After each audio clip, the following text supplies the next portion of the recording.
ಇನ್ನು ಪ್ರಮುಖವಾಗಿ ಈಗ ಸಿದ್ದರಾಮಯ್ಯನವರ ಲಿಸ್ಟ್ ಅನ್ನ ನಾವು ನೋಡ್ತಾ ಹೋಗೋಣ ಸುರಭಿ. ಯಾಕಂದ್ರೆ ಇದುವರೆಗೂ ಕೂಡ ಡಿ ಕೆ ಶಿವಕುಮಾರ್ ತನ್ನ ಲಿಸ್ಟ್ ಅನ್ನ ಹೈಕಮಾಂಡ್ ನಾಯಕರಿಗೆ ಒಪ್ಪಿಸಿದಾರಲ್ಲ, ಅದ್ರ ಬಗ್ಗೆ ನಾವು ಮಾತಾಡ್ತಿದ್ವಿ.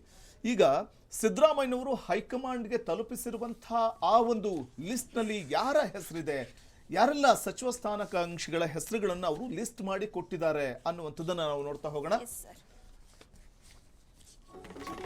ಇನ್ನು ಶಿವಮೊಗ್ಗದಿಂದ ಮಧು ಬಂಗಾರಪ್ಪ, ಚಾಮರಾಜನಗರದಿಂದ ಎಚ್ ಸಿ ಮಹದೇವಪ್ಪ ಹೆಸರು, ಚಾಮರಾಜನಗರದಿಂದ ಪುಟ್ಟರಂಗ ಶೆಟ್ಟಿ, ಹಾಗೆ ಬೆಂಗಳೂರಿಂದ ದಿನೇಶ್ ಗುಂಡೂರಾವ್.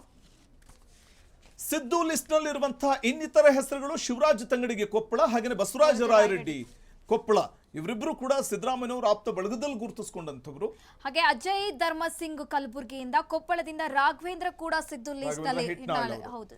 ಇನ್ನು ಚಿತ್ರದುರ್ಗದಿಂದ ಹೊಸದುರ್ಗ ಗೋವಿಂದಪ್ಪ, ಇನ್ನು ಧಾರವಾಡದಿಂದ ಸಂತೋಷ್ ಲಾಡ್ ಸಚಿವ ಸ್ಥಾನದ ಸಿದ್ದು ಲಿಸ್ಟ್ ನಲ್ಲಿ ಇರುವಂತಹ ಆಕಾಂಕ್ಷಿಗಳಿವರು.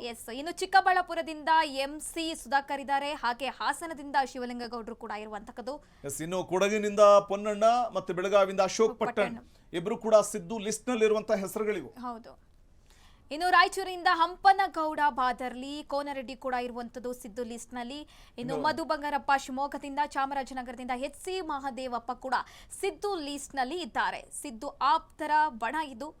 ಸದ್ಯ ಸಿದ್ದು ಲಿಸ್ಟ್ ನಲ್ಲಿ ಇರುವಂತವರು ಇರು ಸರ್. ನೋಡಿ, ಇಲ್ಲಿ ಸಿದ್ದು ಲಿಸ್ಟ್ ಅಂತ ನಾವು ನೋಡ್ತಾ ಹೋದ್ರೆ ಬಹುತೇಕ ಈಗ ಅಲ್ಲಿ ಸಿದ್ದರಾಮಯ್ಯನವರು ಕೊಟ್ಟಿರುವಂತಹ ಒಂದು ಲಿಸ್ಟ್ ಇದೆಯಲ್ಲ, ಆ ಲಿಸ್ಟ್ ಅಲ್ಲಿ ಬಹುತೇಕರು ಸಿದ್ದರಾಮಯ್ಯನವರು ಮುಖ್ಯಮಂತ್ರಿ ಆಗಿದ್ದಂತಹ ಸಂದರ್ಭದಲ್ಲಿ ಅವರ ಕ್ಯಾಬಿನೆಟ್ ನಲ್ಲಿ ಇದ್ದಂಥವರು ಬಹುತೇಕರಿದ್ದಾರೆ.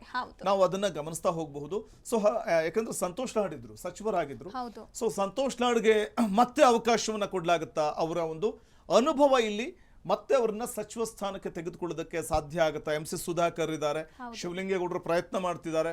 ಇನ್ನು ಪೊನ್ನಣ್ಣ ಸಿದ್ದರಾಮಯ್ಯನವರು ಆಪ್ತ ಬಳಗದಲ್ಲಿ ಗುರುತಿಸಿಕೊಂಡಂತವ್ರು, ಅಶೋಕ್ ಪಟ್ಟಣ್ ಇದ್ದಾರೆ, ಅವ್ರಿಗೇನಾದ್ರೂ ಅವಕಾಶ ಸಿಗುತ್ತಾ ನೋಡ್ಬೇಕು.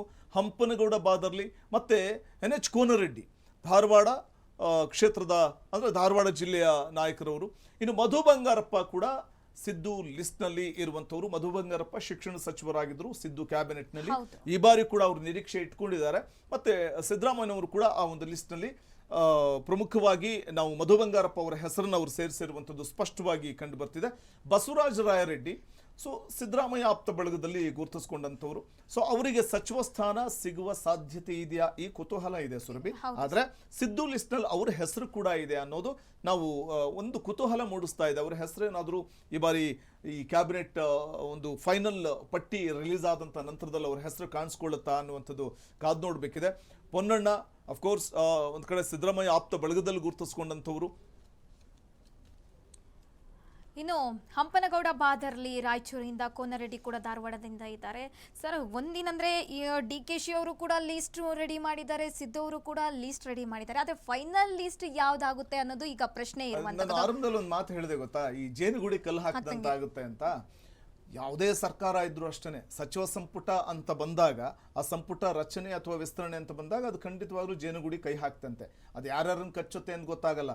ಇಲ್ಲಿ ಸಚಿವ ಸ್ಥಾನಾಕಾಂಕ್ಷಿಗಳು ನೋಡಿ, ಇರುವಂತ 20 ಸ್ಥಾನಗಳಿಗೆ ಸುಮಾರು 50ಕ್ಕೂ ಹೆಚ್ಚು ಸಚಿವ ಸ್ಥಾನಾಕಾಂಕ್ಷಿಗಳಿದ್ದಾರೆ.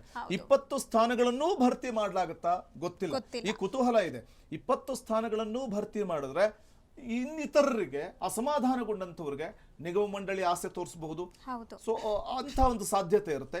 ಎಲ್ಲವನ್ನೂ ಕೂಡ ಭರ್ತಿ ಮಾಡಿದ್ರೆ ಅಥವಾ ಎಲ್ಲವನ್ನೂ ಭರ್ತಿ ಮಾಡಿದ್ರೆ ಇರುವಂತವ್ರನ್ನ ಸಮಾಧಾನ ಮಾಡ್ಲಿಕ್ಕೆ ಆಗೋದಿಲ್ಲ ಅನ್ನುವಂಥ ಕಾರಣಕ್ಕೆ ಒಂದು 15 ಸ್ಥಾನಗಳನ್ನು ಭರ್ತಿ ಮಾಡಿಬಿಟ್ಟು ಇನ್ನೊಂದು 5 ಖಾತೆಗಳನ್ನು ಅಥವಾ ಸಚಿವ ಸ್ಥಾನಗಳನ್ನು ಹಾಗೆ ಉಳಿಸ್ಕೊಳ್ಬಹುದು. ಗೊತ್ತಿಲ್ಲ, ಉಳಿಸ್ಕೊಂಡಿದ್ದೆ ಆದ್ರೆ ಈ ಸಚಿವ ಸ್ಥಾನದ ಆಕಾಂಕ್ಷಿಗಳು ಅಸಮಾಧಾನಗೊಂಡಿರ್ತಾರಲ್ಲ, ಅವರಿಗೆ ತೋರಿಸಬಹುದು, ನೋಡಿ ಇನ್ನೂ 5 ಬಾಕಿ ಉಳ್ಕೊಂಡಿದೆ, ಸೊ ನಿಮ್ಮನ್ನ ಮಂತ್ರಿ ಮಾಡ್ತೀನಿ, ಮುಂದಿನ ಹಂತದಲ್ಲಿ ಸ್ವಲ್ಪ ಸಮಾಧಾನವಾಗಿರಿ ಅಂತ ಅವ್ರನ್ನ ಸಮಾಧಾನ ಮಾಡಬಹುದು, ಅವ್ರನ್ನ ಸಾಗಾಕ್ಬಹುದು. ಆ ರೀತಿಯ ಒಂದು ತಂತ್ರಗಾರಿಕೆಯನ್ನು ಕೂಡ ಮೆರೆದರೂ ಅಚ್ಚರಿ ಪಡಬೇಕಾಗಿಲ್ಲ.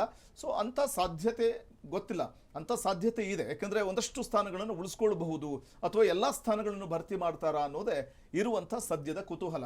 ನಾವು ಆರಂಭದ ಮೊದಲ ಹಂತದ ಸಚಿವ ಸಂಪುಟ ರಚನೆ ಆದಂತಹ ಸಂದರ್ಭದಲ್ಲಿ ಡಿ ಕೆ ಸಂಪುಟದಲ್ಲಿ ಇರುವಂತವರಲ್ಲಿ ಬಹುತೇಕರು ಎಲ್ಲರೂ ಕೂಡ ಹಳಬ್ರೆ, ಅಂದ್ರೆ ಅನುಭವಿಗಳು. ಮತ್ತೆ ಡಿ ಕೆ ಕ್ಯಾಬಿನೆಟ್ ನಲ್ಲಿ ಇದ್ದಂಥವ್ರು. ಅದರಲ್ಲಿ ಯತೀಂದ್ರ ಸಿದ್ದರಾಮಯ್ಯ ಮಾತ್ರ ಹೊಸ ಸೇರ್ಪಡೆ. MLC ಯತೀಂದ್ರ ಸಿದ್ದರಾಮಯ್ಯ ಅವರಿಗೆ ಸಚಿವ ಸ್ಥಾನವನ್ನು ಕೊಟ್ಟಿದ್ದೆ ಒಂದು ಹೊಸ ಸೇರ್ಪಡೆ ಮೊದಲ ಹಂತದಲ್ಲಿ. ಸೊ ಹಾಗಾಗಿ ಬಹುತೇಕ ಸಿದ್ದು ಕ್ಯಾಬಿನೆಟ್ ನಲ್ಲಿ ಇದ್ದಂಥವ್ರು ಮತ್ತು ಸಿದ್ದರಾಮಯ್ಯನವರ ಆಪ್ತ ಬಳಗದಲ್ಲಿ ಗುರುತಿಸ್ಕೊಂಡಂಥವರೇ ಹೆಚ್ಚಾಗಿ ಅಲ್ಲಿ ಕಾಣಿಸ್ಕೊಂಡ್ರು. DKಶಿ ಆಪ್ತ ಬಳಗದಲ್ಲಿ ಗುರುತಿಸ್ಕೊಂಡಂಥವ್ರು ಹೆಚ್ಚಾಗಿ ಕಾಣಿಸ್ಲಿಲ್ಲ. ಹಾಗಾಗಿ ಎರಡನೇ ಹಂತದ ಸಚಿವ ಸಂಪುಟ ವಿಸ್ತರಣೆಯ ಸಂದರ್ಭದಲ್ಲಿ DKಶಿ ಆಪ್ತ ಬಳಗದವರಿಗೆ ಹೆಚ್ಚಿನ ಆದ್ಯತೆಯನ್ನ ಕೊಡುತ್ತಾ ಹೈಕಮಾಂಡ್ ಅನ್ನೋದು ಕುತೂಹಲಕ್ಕೆ ಎಡೆ ಮಾಡಿಕೊಡ್ತಿದೆ. ಆದ್ರೆ ಎರಡನೇ ಹಂತದ ಸಚಿವ ಸಂಪುಟ ವಿಸ್ತರಣೆಯ ಸಂದರ್ಭದಲ್ಲಿ ಕೂಡ ಸಿದ್ದರಾಮಯ್ಯನವರು ಒಂದು ಲಿಸ್ಟ್ ಕಳಿಸಿದಾರಲ್ಲ, ತಮ್ಮ ಆಪ್ತರನ್ನ ಒಂದ್ ಕಡೆ ಪರಿಗಣನೆಗೆ ತೆಗೆದುಕೊಳ್ಬೇಕು ಅಂತಂದಾಗ ಸಹಜವಾಗಿಯೇ ಸಿದ್ದರಾಮಯ್ಯನವರ ಲಿಸ್ಟ್ ಅನ್ನು ಕೂಡ ಪರಿಗಣನೆಗೆ ತೆಗೆದುಕೊಳ್ಬೇಕಾಗುತ್ತೆ. ಹಿರಿಯ ನಾಯಕರು ಮತ್ತೆ 2 ವರ್ಷ ಅಂತ ಏನಾದ್ರೂ ಒಂದ್ ಕಡೆ CM ಗದ್ದುಗೆ ವಿಚಾರದಲ್ಲಿ ಚರ್ಚೆ ಆಗಿತ್ತು ಅಂತಂದಾಗ ಅದೇ ವಿಚಾರಕ್ಕೆ ಸಂಬಂಧಪಟ್ಟಂತೆ ಹೈಕಮಾಂಡ್ ನಾಯಕರು ಸೂಚನೆ ಕೊಟ್ಟ ಬಳಿಕ ಮರು ಮಾತನಾಡದೆ ಹೈಕಮಾಂಡ್ ಸೂಚನೆ ಮೇರೆಗೆ ಸಿದ್ದರಾಮಯ್ಯನವರು CM ಸ್ಥಾನದಿಂದ ಕೆಳಗಿಳಿದ್ರು. ಈಗ ಅವರನ್ನು ಕೂಡ ಸರಿಯಾದ ರೀತಿಯಲ್ಲಿ ನಡ್ಸ್ಕೊಳ್ಬೇಕಲ್ಲ, ಅವ್ರ ಮಾತಿಗೂ ಬೆಲೆ ಕೊಡ್ಬೇಕಲ್ಲ. ಯಾಕಂದ್ರೆ ಅವರ ಮಾತಿಗೆ ಬೆಲೆ ಕೊಡ್ಲಾ ಅಂತಂದ್ರೆ ಸಿದ್ದರಾಮಯ್ಯನವರ ಅಸಮಾಧಾನ ಸ್ಫೋಟಗೊಂಡ್ರೆ ಸೊ ಒಂದ್ ಕಡೆ ಸರ್ಕಾರಕ್ಕೂ ಅದೊಂದು ರೀತಿಯಲ್ಲಿ ನಡುಕ ಸೃಷ್ಟಿ ಮಾಡಿದ್ರು ಅಚ್ಚರಿ ಪಡಬೇಕಾಗಿಲ್ಲ. ಸೊ ಅಂತ ಸಾಧ್ಯತೆ ಕೂಡ ಇರುತ್ತೆ.